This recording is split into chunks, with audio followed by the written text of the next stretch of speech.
The Big Mountain has an update regarding the Mountain West, the PAC, and the West Coast Conference.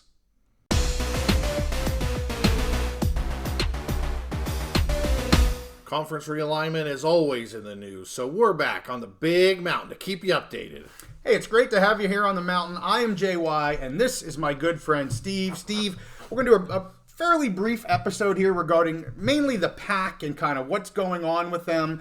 There was a new Canzano article that was put out on his website that I want to speak to two different items. One has to do with the WCC, the West Coast Conference. One has to do with the Mountain West. And I think this is the first time we're really going to do all three of these together, but I'm pretty sure it will not be the last because the PAC now obviously is involved in both of these other conferences to have a schedule for themselves for next year. So let's get into this. We just did an episode not too long ago, just last week, that we talked about the press conference that Teresa Gould was introduced. Schultz obviously had a lot to say in that, and we reported directly from the mouths of these decision makers where things are at right now and where they view the PAC's future moving forward.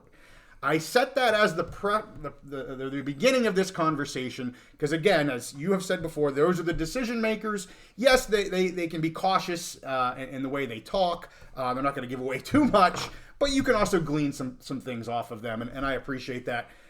Go back to our channel if you want to see that episode. This episode's not going to be from the decision makers. It's going to be from the rumor mill, the speculatory side of things. I know we don't necessarily get into that very much. We give our opinions based on what we're hearing from facts.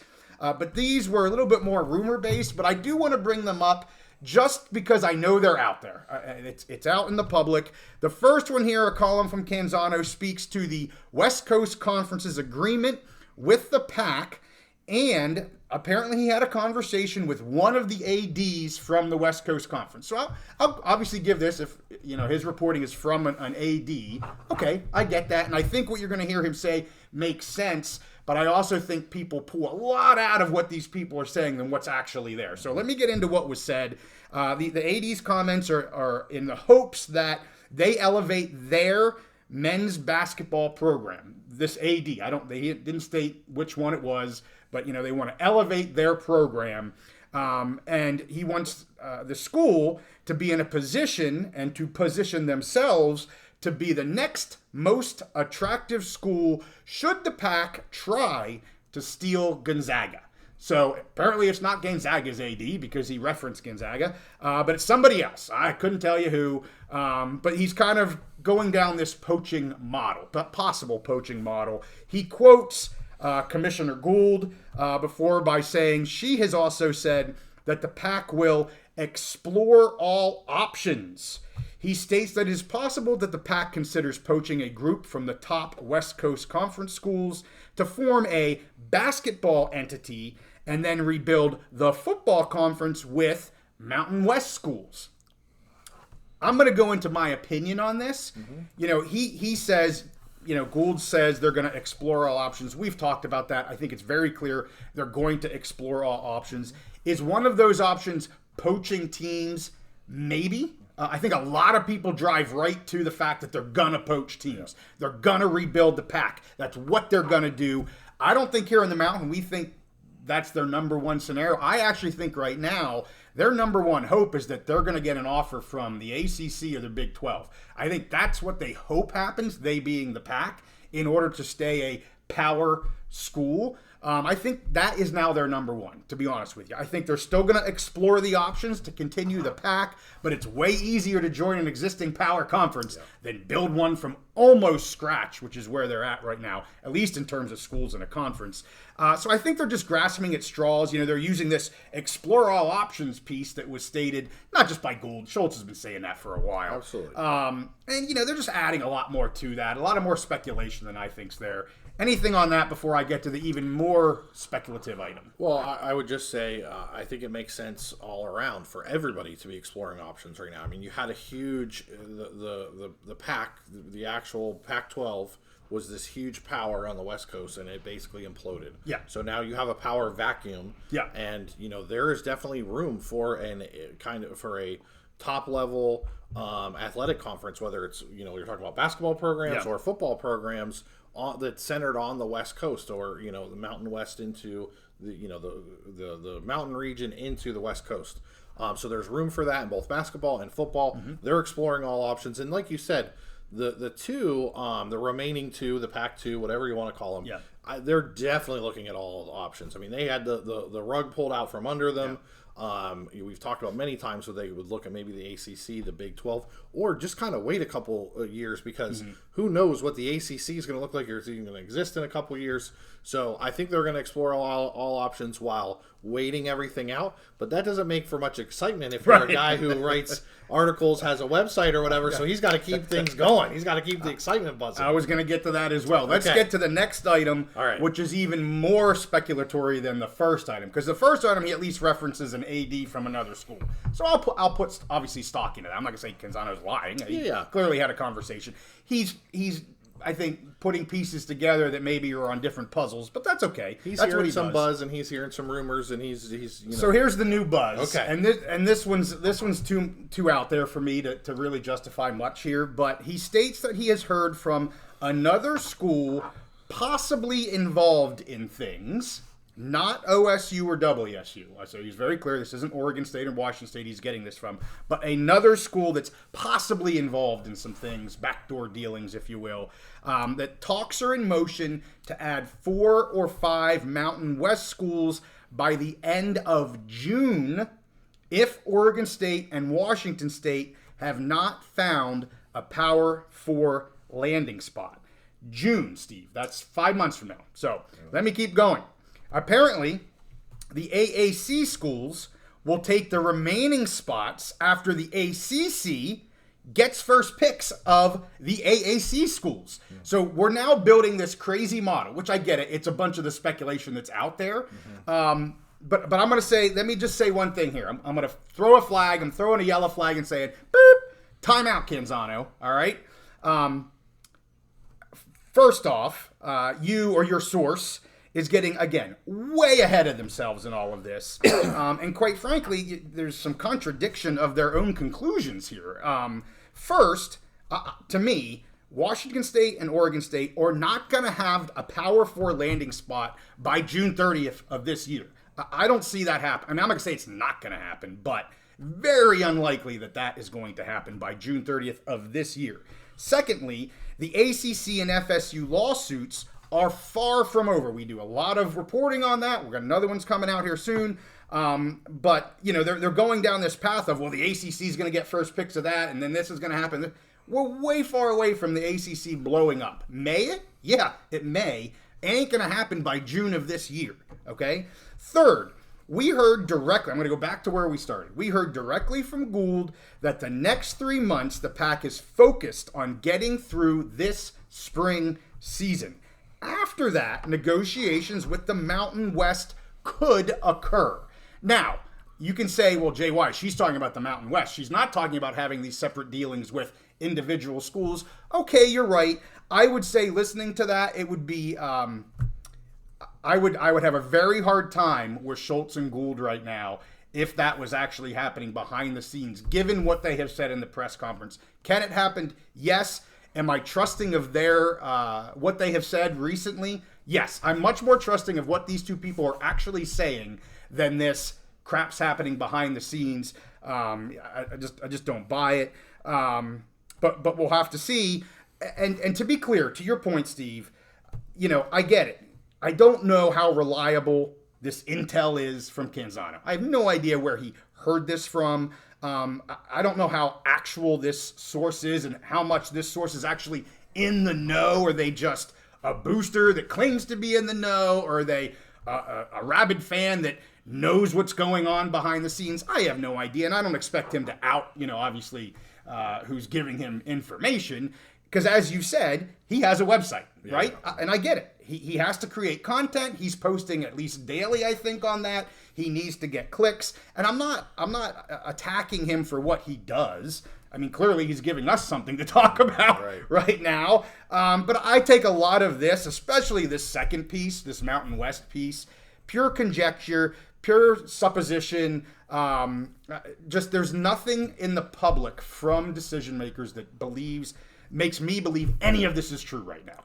I could be shocked. I could fall off my chair. Don't think it's happening. I agree with you 100%. And the thing is everything that they have done, what the decision makers have done, the ADs and presidents of the remaining two, the commissioner of the new commissioner Gold, and even the commissioner of the Mountain West. Yeah. Everything that they have done has basically been to create a bridge to a year from now, to possibly 2 years from now, to give everybody time to kind of assess the landscape. And I agree. I go back. So I think the likelihood of something happening by June with the power conference is not very likely. Now, what maybe somebody told him was, hey, we'll know more in June. Yeah. Because maybe they're thinking, hey, we'll get to June and we'll know more what's going to go on with this FSU thing. Mm-hmm. Maybe we'll have a settlement by then, whatever. That could be some speculation. But have something finalized, yeah, I think is way premature. I think the remaining two, the PAC-12, they want to wait things out. They want to see how this goes. Yes. With the Mountain West. They want to see what kind of TV deal can they get playing Mountain West teams. Is there going to be an opening in the opening or two in the ACC or even the Big 12? For me, the Big 12 is kind of a non-starter because they could have them right now if they wanted, and we don't really see any changes on the horizon for the Big 12. The ACC, it's interesting. If you did get Florida State and Clemson to leave, and let's say the ACC decided they wanted to build a national conference, they've got what do they call Cal and Stanford? Calford. Everyone calls them Calford. Right. They've got Calford. Maybe down the road they would want to pair up with another grouping of West Coast teams. So I'm sure the remaining two, their presidents want to kind of just wait and see. There's no rush to try and get something done by June. Agree. They have that bridge. They've bought themselves time, and all the changes coming rapidly to college football with the playoff, the realignment, and all that. Why would they rush? We might have a total different landscape in 2 years. So for me, I think that everything that the decision makers are doing points to they're going to take their time. They're going to work through. They're going to look at all options. And you know what? If they got an invitation to go to the ACC, they very well may just take it because then they're back in one of the power conferences as they see it. But I still go back to, I think the reason you're going to continue, not just, what's it, Canzano? What's his last name? Canzano. Okay. Yeah, he will. He's plugged in. He's listening to rumors. There's things going on. People want to know what's going on, just like they want to know over in the ACC and our friends on War Chant. There's always little rumors and stuff going on over there.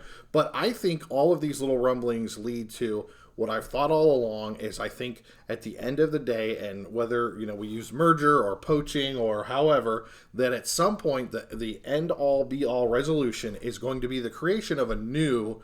And I'm going to call it new because whether they add teams to the PAC, it's going to still be a new conference. Yeah. Whether they merge, whether they create something totally new, whatever, is I think the end all be all is we are going to have a West Coast, a Rocky Mountain to the West Coast conference, building that between the two remaining schools and the Mountain West. I think maybe all of the Mountain West, but we'll see. Yeah. And I could totally see them either adding a couple of these West Coast conference programs or even merging all together for basketball. You could create a great basketball league. West Coast Conference has a great basketball league. Mountain West, awesome basketball league, especially this year. We've been covering that a lot. And you add these other two schools, you could create one heck of a basketball league that has tons of regionality, great teams in it. So that's where I see us getting. And I think we're just going to... There's going to be continuous talk because all of these schools have mutual interest. They have vested interest in each other. They're going to keep talking to each other. They're going to keep looking at all options, which is going to start rumors, start things going. And you might have one AD who heard something and he's really in favor of that. So he's trying to let everybody know this is a possibility. So I don't want to totally crap on anyone's news but that might be this. There might be one AD who he heard something, it's a possibility, and he's going to run with it, and he wants to tell his buddy because he knows it's going to get some buzz out there. So good point. That's my thoughts on the topic. Well, the other thing I would add is Schultz literally just said in the press conference less than 2 weeks ago, exactly what you're saying. We have time. This gives us a bridge. This is That's literally coming not just from Steve. That's coming from President Schultz, and it only makes sense. And I would ask our viewers, is there something that I'm missing with this June 30th date? Like, I have no idea what would be so special other than, the only thing I could think possibly it's the end of the school year. They're a July to June, end of the school year, end of the fiscal year type of thing. That has nothing to do with them, to me, having to make a decision by June 30th this year. I think it's, to your point, I think it's just somebody throwing stuff out there. Oh, by June, this and that, because they're assuming something. June has nothing to do with anything for me. And again, if I'm wrong, if there's something that's like, hey, yeah, because of this in Oregon State or Washington State or whatever the case may be, they really, it makes sense to have something done by June. Let us know. But to me, that's just an arbitrary date. And I'll say we saw a lot of this in we're covering the ACC because of the potential impacts on the Big Ten and Mountain West, but we see a lot of this. There was last summer there was by August 15th the FSU board is going to do this, and then there was another date, and then there was January 15th, whatever. So you see this. People, there are dates that, okay, if they do something by this time, it'll give them enough lead time to do this. So people sometimes just read into those dates. It's going to be wishful thinking. We've seen that over and over again with the Florida State. I personally believe Florida State will definitely end up in the Big Ten. Sure. But I'm not pointing to a date on the calendar, January 15th, June 30th, August, whatever, as, yes, it's going to happen by that date. I'm not consulting my magic 8-ball. Right, or even the year. Yes, or even I know you have an opinion on the year, but yeah. And I want to say one last thing. I still have, I was talking up Schultz in one of our last videos, and we had some people were also backing Schultz, and some people were like, why are you backing Schultz? Blah, blah, blah. Anyways, the decision makers for those remaining two, the presidents, and I'll say the conference commissioner for Mountain West, and the new conference, and I'll even add the new conference commissioner for the PAC. I have trust and faith in them. Sure. They're going to do what's best for their conference and their schools, but they seem all clear-headed, level-headed, clear-eyed, and I have faith they're going to come together and come up with a pretty good solution. Totally agree. And just want to remind our viewers, we are starting live episodes. Did our first one here this past week. We're doing them Wednesday evenings, probably 8:30. We're going to have to stick to the same day and the same time. So 8:30 on Wednesdays. As many weeks as we can do up until the college football season starts, and then we'll start our pick episodes after that. But hey, if you're interested in tuning in and joining us for a live episode, check us out Wednesday evenings. Put a little calendar invite on your calendar. Make sure you come on the mountain here. Give us a hello. Ask some questions of us. With that, hey, we thank you guys for watching this episode. Make sure you give it a like.